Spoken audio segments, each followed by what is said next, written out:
السلام علیکم ورحمۃ اللہ وبرکاتہ۔ بسم اللہ الرحمن الرحیم، الحمد للہ رب العالمین وبہ نستعین والصلاة والسلام علی رسولہ الامین، اما بعد۔ معزز و محترم ناظرین، ہم اپنے سماج و معاشرے میں دیکھتے ہیں تو بہت سارے لوگ اس گزرے ہوئے سال کو برا بھلا کہہ رہے ہیں، اسے منحوس کہہ رہے ہیں، اس سے نحوست لے رہے ہیں۔ کیا واقعی 2020 منحوس تھا؟ دیکھیں، یہ حقیقت ہے کہ 2020 میں بہت ساری مصیبتیں اور پریشانیاں آئیں۔ یہ وبا پھیلی، کرونا نامی بیماری نے دنیا کے اندر جنم لیا اور تقریباً پوری دنیا کے اندر یہ بیماری پھیل گئی۔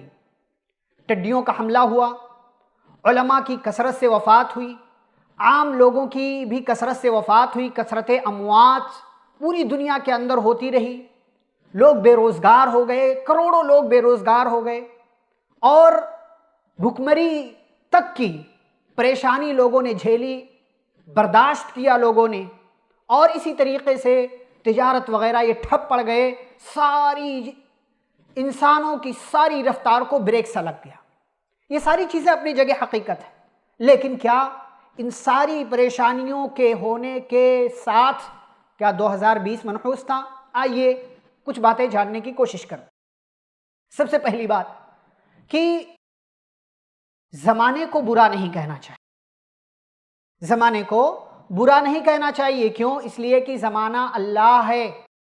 صحیح بخاری کی حدیث نمبر 4826، اللہ کے پیارے نبی صلی اللہ علیہ وسلم فرماتے ہیں کہ اللہ کہتا ہے یؤذینی ابن آدم، انسان مجھے تکلیف دیتا ہے، وہ زمانے کو گالی دیتا ہے، وَأَنَا الدَّهْرُ، اور زمانہ میں ہوں، اقلب اللیل والنہار، میں رات اور دن کو پلٹتا ہوں۔ گویا کہ آپ کسی دن کو، کسی مہینے کو، کسی رات کو، اور یہ سال مہینے میں سے کسی بھی حصے کو آپ برا بھلا کہتے ہیں، گالی دیتے، اس لیے کہ اس میں آپ کے ساتھ کوئی حادثہ پیش آیا، تو گویا کہ آپ اپنے رب کو گالی دے رہے ہیں۔ رات بنانے والی ذات، دن بنانے والی ذات، سال مہینے بنانے والی ذات کو آپ گالی دے رہے ہیں، جو کہ درست نہیں ہے، اس لیے کہ ان ساری چیزوں کا بنانے والا اللہ رب العالمین ہے۔ آپ ان چیزوں کو گالی دیتے ہیں تو گویا کہ آپ اللہ رب العالمین کو گالی دے رہے ہیں، اور یہ حرام ہے اور اللہ کے غصے کو دعوت دینے کے جیسا ہے۔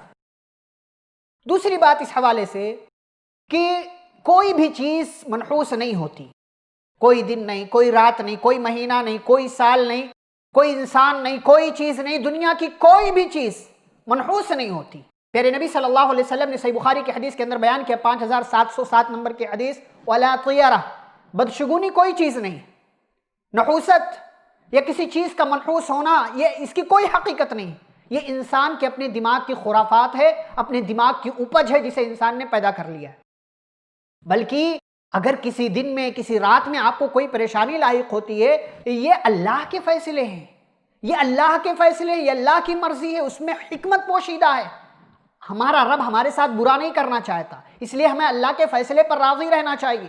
سنن ترمذی کی حدیث 2305 نمبر کی حسن درجے کی حدیث ہے، پیارے نبی صلی اللہ علیہ وسلم نے فرمایا وَارْضَ بِمَا قَسَمَ اللَّهُ لَكَ تَكُنْ أَغْنَى النَّاسِ، کہ اپنے رب کے فیصلے پر راضی ہو جاؤ، تم کائنات کے سب سے مالدار انسان بن جاؤ گے۔ تیسری چیز کہ یہ جو کچھ ہماری زندگی میں مصیبتیں اور پریشانیاں آتی ہیں، یہ سب اللہ کا فیصلہ ہے، اللہ نے ہمارے مقدر میں لکھ رکھا ہے، اسے ہونا ہے۔ یہ ایک مسلمان کا، ایک مومن کا، ایک ایمان والے کا عقیدہ ہونا چاہیے۔ سورہ توبہ کی آیت نمبر 51 میں اللہ رب العالمین نے فرمایا قُلْ لَن يُصِيبَنَا إِلَّا مَا كَتَبَ اللَّهُ لَنَا هُوَ مَوْلَانَا وَعَلَى اللَّهِ فَلْيَتَوَكَّلِ الْمُؤْمِنُونَ، کہ آپ کہہ دیجئے کہ ہمیں جو بھی مصیبت، جو بھی پریشانی لاحق ہوتی ہے، وہ اللہ نے ہمارے مقدر میں لکھ رکھا ہے، وہ ہمارا مولا ہے، ہمارا ساتھی ہے، کارساز ہے، اور اللہ ہی پر ایمان والے بھروسہ رکھتے ہیں۔ اور ایک مسلمان کا یہ بھی عقیدہ ہے، سورہ یونس سورہ نمبر 10 کی آیت نمبر 107 میں اللہ نے فرمایا وَإِنْ يَمْسَسْكَ اللَّهُ بِضُرٍّ فَلَا كَاشِفَ لَهُ إِلَّا هُوَ، کہ اگر اللہ آپ کو کوئی نقصان پہنچانا چاہے تو اس کے سوا کوئی دور نہیں کر سکتا۔ وَإِنْ يُرِدْكَ بِخَيْرٍ فَلَا رَادَّ لِفَضْلِهِ، اور اگر وہ آپ کے ساتھ کوئی بھلائی کرنا چاہے تو اس کے فضل کو آپ سے کوئی ہٹا نہیں سکتا۔ تو یہ سارے فیصلے اللہ کے ہیں، یہ سارے کام کرنے والا اللہ رب العالمین ہے، جو ہمارا رب ہے، ہمارا پالنے والا ہے۔ ہمیں اس کے فیصلے پر راضی ہونا چاہیے اور ہمارا یہ عقیدہ ہونا چاہیے کہ بغیر اس کی مرضی کے اس دنیا کے اندر کچھ نہیں ہوتا، اور جو وہ کرتا ہے وہ بہترین ہوتا ہے، چاہے وہ ہماری سمجھ میں آئے یا نہ آئے۔ ایک آخری بات اس حوالے سے وہ یہ کہ ہمیں گزرتے دن کے ساتھ، گزرتی راتوں کے ساتھ، گزرتے اوقات اور لمحات کے ساتھ اپنی زندگی میں محاسبہ کرنا چاہیے، خود اپنی ذات کا، اپنے اعمال کا۔ صرف سال کے ختم ہو جانے پر محاسبہ نہیں کرنا۔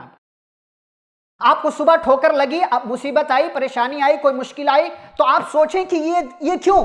آپ اپنا محاسبہ کریں، کہیں کسی گناہ کی وجہ سے تو نہیں، کہیں کسی غلطی کی وجہ سے تو نہیں، کہیں میں نے کسی پر ظلم کیا تو اس وجہ سے اللہ نے مجھے اس مشکل میں تو نہیں ڈالا۔ ہمیں سوچنا چاہیے، ہر وقت سوچنا چاہیے، اس لیے کہ سورہ شورى سورہ نمبر 42 آیت نمبر 30 میں اللہ رب العالمین فرماتے ہیں وَمَا أَصَابَكُم مِّن مُّصِيبَةٍ فَبِمَا كَسَبَتْ أَيْدِيكُمْ وَيَعْفُو عَن كَثِيرٍ، کہ تمہاری زندگی میں تمہیں جو بھی مصیبت اور پریشانیاں لاحق ہوتی ہیں وہ تمہارے اپنے اعمال کا نتیجہ ہوا کرتی ہیں، اور اللہ تو بہت سارے گناہوں کو معاف کر دیا کرتا ہے اپنی رحمت سے۔ اس لیے ہم اور آپ کو اپنی زندگی میں آنے والی جو مصیبتیں ہیں ان مصیبتوں کے ساتھ ساتھ اور گزرتے لمحات کے ساتھ ساتھ اپنا محاسبہ کرنا چاہیے کہ ہماری زندگی میں یہ پریشانی، یہ مصیبت، یہ بیماری، یہ وبا، یہ تکلیف آئی ہے تو کیوں آئی ہے؟ کہیں ہمارے گناہوں کا تو نتیجہ نہیں ہے۔ خلاصہ کلام یہ ہوا کہ کوئی بھی دن، کوئی بھی رات، کوئی بھی مہینہ، کوئی بھی وقت، کوئی لمحہ، کوئی سال منحوس نہیں ہوتا، چاہے وہ ہماری زندگی میں ہمارے لیے کتنا ہی برا کیوں نہ ثابت ہو، لیکن وہ اپنے آپ بذات خود وہ منحوس نہیں ہوتا، اس لیے کہ ہمارا عقیدہ ہے، ہماری شریعت نے ہمیں بتایا ہے کہ نحوست جیسی کوئی چیز نہیں ہوتی، کوئی چیز منحوس نہیں ہوتی، اور زمانہ اللہ رب العالمین ہے۔ رات، دن، مہینہ، سال کو گالی دینا، برا بھلا کہنا، گویا کہ آپ اپنے رب کو برا بھلا کہہ رہے ہیں، لہٰذا ہمیں اپنے عقیدے کی اصلاح کرنی چاہیے، اپنے ایمان کو مضبوط کرنا چاہیے۔ رب العالمین ہم سبھی کو اس کی توفیق عطا فرمائے، آمین۔ صلی اللہ علی النبی الکریم، ربنا تقبل منا انک انت السمیع العلیم، والسلام علیکم ورحمۃ اللہ وبرکاتہ۔